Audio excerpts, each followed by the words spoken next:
नमस्कार दोस्तों, जय श्री कृष्ण।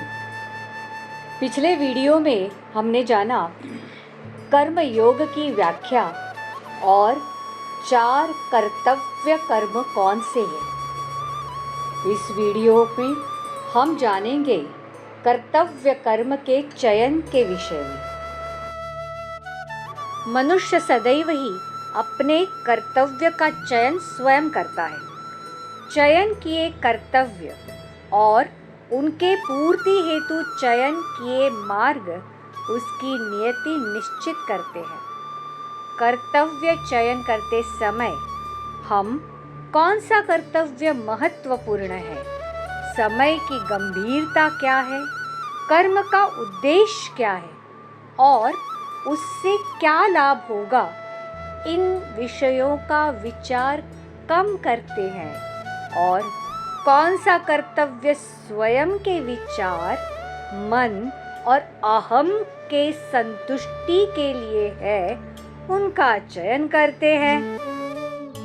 जिनके मन में ईश्वर के प्रति श्रद्धा है, औरों के प्रति करुणा है, धर्म स्थापना एवं सांगोपन का विचार है, स्वयं के मस्तिष्क से अर्जित किए सत्य से अधिक बहुगुणी ज्ञान की ओर जिसका झुकाव है, उनके चयन किए कर्तव्य संसार के लिए लाभदायी होते हैं। परंतु अहम, स्वयं विचार और इच्छा की पूर्ति हेतु जिन कर्मों का हम चयन करते हैं, वह कर्म हमें नाश की तरफ ले जाते हैं। सवाल यह है कि अब हम जाने कैसे कि हम कर्तव्यों का चयन किस भाव से कर रहे हैं और हमें गलत कर्म की ओर कौन सी ऊर्जा ले जाती है। इसका जवाब भगवान श्री कृष्ण ने गीता में बताया है। जन कल्याण हेतु कर्म करने के लिए मनुष्य को स्थितप्रज्ञ होना आवश्यक है। जो मनुष्य कर्तव्यों का चयन एवं पूर्ति करते समय परिणाम से ज्यादा चुने हुए मार्ग, सत्य, धर्म एवं सृष्टि के कल्याण का चिंतन करते हैं, वह मनुष्य सदैव ही अपने कर्तव्य को पूर्ण कर सन्मार्ग की ओर बढ़ते हैं।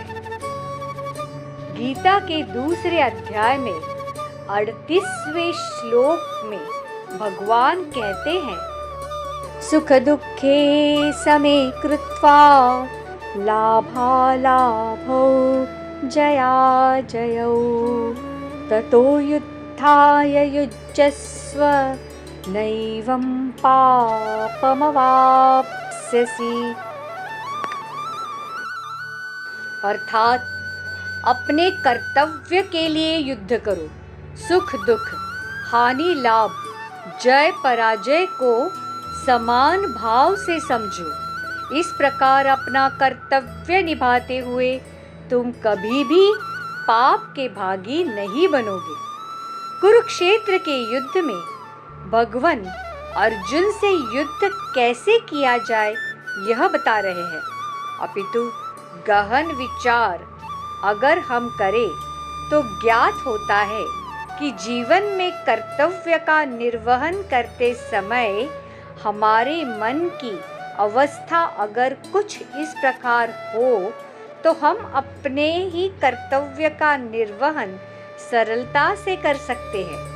स्वयं का लाभ, हानि, जय, पराजय इन विषय मात्र का विचार किए बिना समय के अनुकूलता सहित कर्तव्य का क्या महत्व है, संसार को क्या लाभ होगा और क्या यह कर्म धर्म के अनुकूल है, यह सोचकर हम कर्तव्य करें तो हम अपने कर्तव्य का पालन सरलता पूर्वक कर सकते हैं।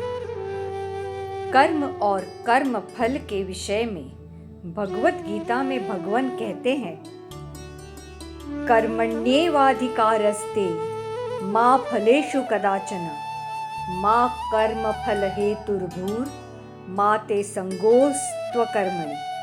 यह जानते हैं श्रृंखला के अगले वीडियो में।